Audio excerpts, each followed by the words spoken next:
Hi again, I'm Ish Nazar, and here we are again with our third segment with Coach James Bubba Ball. And Coach, before we get into football a little bit, you were telling me about an incident that happened with one of your basketball players, Carlton Garner. And tell us about that game and something about that he was showing off at half court. Tell us that story. Well, in the warm-up period, Carlton was out there doing his thing. Of course, you got to know Carlton to know it was all about Carlton. He carried on his own, whatever you call it. You get so many points, put up a quarter, and whoever gets exactly what I score, you win the money.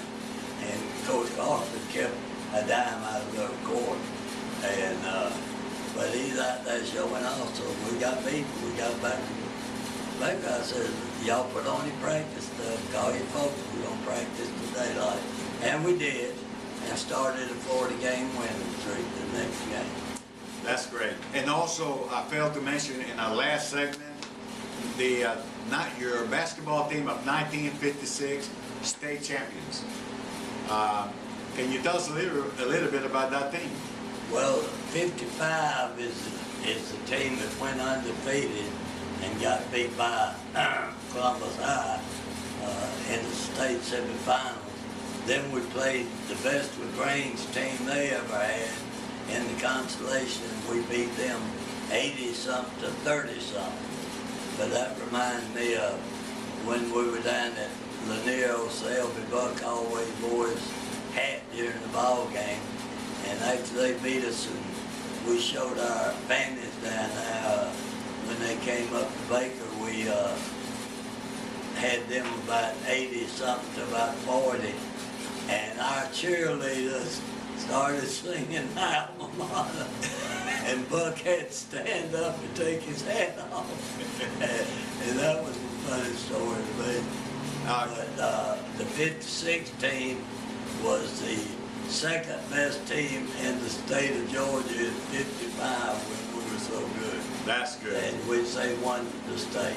And of course, you know the 54 team that won the state had a freshman that he only played that 1 year, a boy named Jack Green. Is that right? I know you had some really good athletes in those teams. I have met some of them. Foster Watkins, Amos Ivy, Jimmy Lee, as we talked. John Drew, I believe he was one of your basketball players. He's one of everything. John played 3 sports. He played 3 sports. Anyway, so let's talk a little bit now about football. In 1960, that's when Becker High School started winning football games. And from then on, it was just...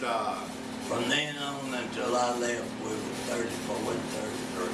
And many of the students that you have playing football went to big name colleges. Yeah. Such as what were some of them?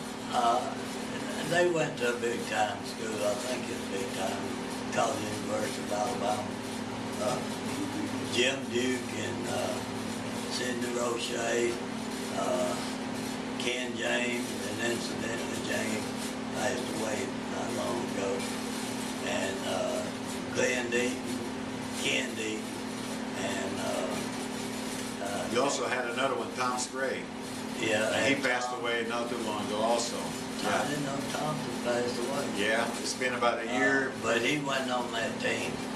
He wasn't at that period of time. Yeah, yeah. It was an inspiration. Also, when you started coaching high school, you as head football coach, you had 2 brand new assistant coaches.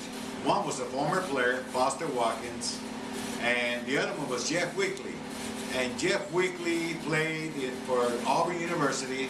He was in the 1957 undefeated team for Auburn. And tell us a little bit about those 2 coaches, Coach. Well, all the coaches when I started coaching were first-year coaches. They knew their position, but they didn't know how to play anywhere else. And you forget the good coaches that were there besides them. Lee Forehand was there. Yes. The second year Big Davis came. Yes. And Foster and Jeff just coached for the 1 year. They didn't pay enough money. And, well, Jennings Tomlin, he came later. I think he replaced Jeff. I'm not sure. It's hard to remember, but we had the best coaching staff in the state of Georgia in 59, 60, 61, 62. Whenever Foster and them left. And Pig Davis was the best I have ever seen at getting people to hit people. He could take somebody that wouldn't hit a soul, and by the end of 4 years, they would hit you. I can remember a lot of your coaches, Jennings Thumley. We used to kid him. We used to call him Crooked Arm Thumley. But you know, Coach Thumley and Coach Watkins and Coach Weekly, Coach Davis, even Coach Roberts, they just inspire their young people, those young athletes.